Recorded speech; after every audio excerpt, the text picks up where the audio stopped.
El ACV, el ataque cerebrovascular, es una causa enorme de muerte y discapacidad en todo el mundo. Y bueno, la sala de urgencias es como la primera línea de defensa, ¿no? Una carrera contra el tiempo. Totalmente.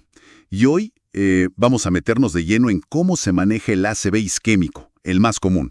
Apenas llega a urgencias. Usaremos una revisión de CIMER como base. Perfecto. Y el foco va a estar en ese, casi 90% de pacientes que no son candidatos para las terapias más conocidas, como los fármacos para disolver coágulos o sacarlos mecánicamente. Entiendo. O sea, nos centraremos en qué hacer para proteger el cerebro en esa mayoría de casos. Y todo arranca con esa frase clave. Tiempo es cerebro. Exacto. Cada minuto que pasa mueren neuronas. Así que lo primerísimo es saber la hora exacta en que empezaron los síntomas. Es crucial para el TPA, el trombolítico. ¿Y si la persona se despierta ya con los síntomas? Buena pregunta. Ahí se usa la hora en que se acostó o la última vez que alguien la vio bien, sin síntomas. Ese es el último momento visto bien. Vale. Luego, rápido hacer una tomografía de cráneo. Simple, sin contraste. ¿Para qué exactamente? Para descartar que sea un ACV hemorrágico, o sea, un sangrado.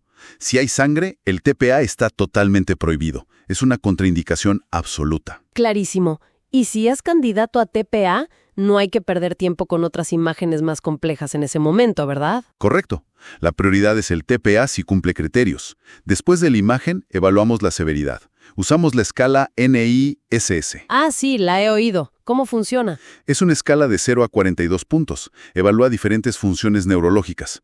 A mayor puntaje, pues mayor es el déficit, más grave el ACV. Ok. Paciente identificado, imagen hecha, escala aplicada. Ahora, ¿qué monitoreamos sí o sí? Hablemos de la glucosa, el azúcar. Fundamental. Es un equilibrio muy delicado, ¿eh? La hipoglucemia, o sea, azúcar muy baja, puede imitar los síntomas de un ACV y además es dañina por sí misma. Ajá. Pero ojo, la hiperglucemia, el azúcar alta de forma persistente, digamos sobre 200 miligramos de L, también es muy mala. Se asocia a peor pronóstico, a que el infarto crezca más y a mayor mortalidad, incluso en gente sin diabetes. Un estudio de la Clínica Mayo lo dejó bastante claro. Pero, entonces, ¿hay que bajarla a toda costa con insulina? Pues fíjate que no necesariamente de forma súper estricta. Una revisión Cochrane, grande, con muchísimos pacientes, mostró que un control muy estricto con insulina no mejoraba la recuperación funcional ni la mortalidad. Ah, mira. Y sí aumentaba el riesgo de hipoglucemias peligrosas. De hecho, el único examen de sangre que es obligatorio sí o sí antes de pensar en dar TPA es la glucometría, medir el azúcar capilar. Qué dato interesante. Bueno, pasemos al oxígeno. ¿Cuál es la meta? Mantener la saturación por encima del 94%. Queremos evitar la hipoxia, la falta de oxígeno, que obviamente agrava la lesión cerebral. Lógico. Pero aquí un punto súper importante. Si el paciente no está hipóxico, o sea, si satura bien, darle oxígeno suplementario no solo no ayuda, sino que podría ser perjudicial. Y el oxígeno hiperbárico, en cámara, tampoco ha mostrado beneficio de forma rutinaria. Entendido. Nada de oxígeno extra si no hace falta.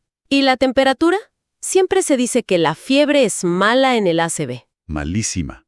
Empeora mucho el pronóstico, aumenta la mortalidad y la discapacidad. Hay que buscarla activamente y tratarla, generalmente con paracetamol o acetaminofén. ¿Y el frío? Pues fíjate, es curioso, no solo la fiebre es mala. Temperaturas corporales por debajo de 37 grados centígrados o por encima de 39 grados centígrados en las primeras 24 horas también se asocian a mayor mortalidad en el hospital. Vaya. Pero, y aquí viene lo interesante, intentar enfriar al paciente a propósito, la hipotermia terapéutica, no ha demostrado un beneficio claro en el ACV isquémico. Varias revisiones, incluyendo Cochrane, no han encontrado evidencia sólida para recomendarlo de rutina. O sea, tratar la fiebre sí, pero enfriar activamente no, por ahora, vale. El tema de la presión arterial siempre genera dudas. ¿Qué es lo clave aquí? Lo clave es entender que en la zona del infarto, el cerebro pierde su capacidad normal de autorregular el flujo sanguíneo. La perfusión de esa zona dañada pasa a depender mucho, digamos, de la presión arterial sistémica, la presión general del cuerpo. Entiendo. ¿Y eso qué implica en la práctica? Implica que, como regla general, no debemos bajar la presión arterial de forma agresiva y rápida, a menos que esté exageradamente alta, por encima de 220 la sistólica o 120 la diastólica, o que haya otra emergencia médica asociada, como una disección de aorta. ¿Y si hay que bajarla? ¿Cuánto? Con mucha cautela. no más de un 15% en las primeras horas. Hay que ir poco a poco. Claro. Y si el paciente sí es candidato para el TPA, ahí sí hay un objetivo más estricto, ¿no? Exacto. En ese caso sí hay que bajarla por debajo de 185-110 milímetros de mercurio antes de empezar la infusión del fármaco y mantenerla así durante las primeras 24 horas. ¿Algún fármaco a evitar para bajarla? Sí, ojo con los vasodilatadores muy potentes como la hidralacina o la nitroglicerina. Podrían dilatar vasos en otras zonas y robarle flujo a la zona isquémica, empeorando el daño. Se prefieren fármacos como el labetalol o nicardipino. Y aquí viene algo que quizá ha cambiado un poco la perspectiva, ¿verdad? No solo la hipertensión es mala. Efectivamente. Ese mismo estudio de Mayo Clinic del que hablamos antes mostró algo muy importante. La hipotensión también aumenta la mortalidad a los 90 días. Si la diastólica baja de 70, la sistólica de 155 o la presión arterial media de 100, el pronóstico empeora. O sea, no es solo evitar que esté alta, sino también que esté baja. Exacto. Es una curva en forma de U. Tan malo es un extremo como el otro. Si hay hipotensión, hay que tratarla, usualmente con líquidos intravenosos y si no responde, quizás con vasopresores. Queda claro, ni muy alta ni muy baja. Antes de hablar de los tratamientos específicos, un punto práctico. Nada vía oral, NBO. ¿Por qué es tan importante? Es fundamental. Muchísimos pacientes con ACV tienen problemas para tragar, lo que se llama disfagia, aunque no sea obvio al principio. Y si comen o beben y se aspiran, o sea, se les va a los pulmones, el riesgo de neumonía es altísimo. Y la neumonía complica todo. Muchísimo. Multiplica casi por 4 la mortalidad. Por eso, NBO hasta que se haga una evaluación formal de la deglución, idealmente por fonoaudiología o un equipo especializado. Importantísimo recordarlo. Bien, hablemos ahora de medicamentos específicos. Antiplaquetarios, como la aspirina. La aspirina es clave. Iniciada tempranamente en dosis de 160 a 325 miligramos, ha demostrado reducir el riesgo combinado de muerte o dependencia a largo plazo. Una revisión Cochrane calculó que hay que tratar a unos 79 pacientes para evitar un mal resultado. No está mal. ¿Y la terapia dual, aspirina más clopidogrel? Esa se recomienda en casos específicos, ACV isquémicos menores que se consideran de alto riesgo de recurrencia, o en los ataques isquémicos transitorios A y T, también de alto riesgo. La idea es empezarla en las primeras 24 horas y mantenerla hasta 90 días. Funciona. Sí, parece que reduce más las recurrencias tempranas, sobre todo en las primeras 3 semanas. Eso sí, aumenta un poquito el riesgo de sangrado, pero en general el beneficio parece superar al riesgo según las guías y análisis como los de Cochrane. Vale. ¿Y qué hay de los anticoagulantes? Heparina, enoxaparina. ¿Se usan de entrada? Aquí la respuesta es un no rotundo en la fase aguda del ACV isquémico. ¿Ah, no? Uno pensaría que ayudarían a disolver el coágulo. Pues no.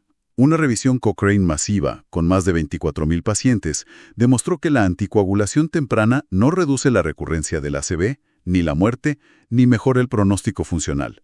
Y lo que sí hace es aumentar significativamente el riesgo de sangrado dentro del cerebro.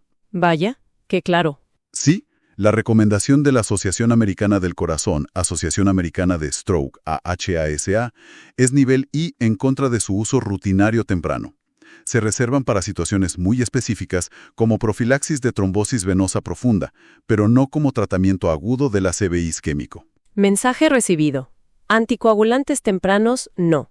Y finalmente, para ese pequeño grupo que sí llega a tiempo y es candidato a trombolisis con TPA o ahora también tenecteplasa, ¿hay alguna novedad importante? Sí, una muy relevante que ha cambiado la práctica recientemente. Ahora hay una nueva contraindicación relativa o, digamos, una fuerte recomendación en contra. Usar trombolíticos en pacientes con ACVs isquémicos leves que no causan una discapacidad significativa. ¿Cómo se define eso? Generalmente se usa la escala NIHSS.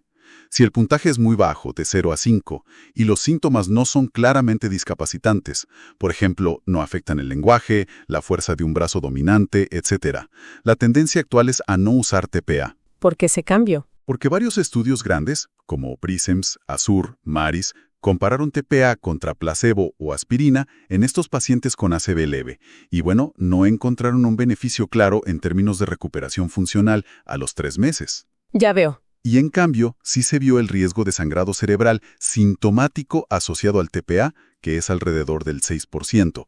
Entonces, el balance riesgo-beneficio en estos casos muy leves y no discapacitantes, pues no parece favorable. Es un cambio importante en las guías. Definitivamente. Entonces, para recapitular, aunque siempre pensamos en TPA y trombectomía, la realidad es que la gran mayoría de pacientes con ACV isquémico no los reciben. Para ellos, el manejo crucial en urgencias es un control súper cuidadoso de la presión arterial, la glucosa, el oxígeno, la temperatura, usar aspirina y a veces clopidogrel, mantenerlos NBO y, muy importante, evitar los anticoagulantes de forma temprana. Exactamente. Esos cuidados básicos, bien hechos, son la piedra angular del tratamiento para la mayoría. Y como reflexión final, si ya sabemos que la presión arterial tiene esa relación en forma de U con el pronóstico, ni muy alta ni muy baja es buena. El gran reto que sigue pendiente es cómo afinamos el manejo individualizado en esas primeras horas críticas. Cómo aseguramos que cada cerebro reciba justo la perfusión que necesita, sin pasarnos ni quedarnos cortos. Todavía hay mucho por investigar y personalizar en ese aspecto.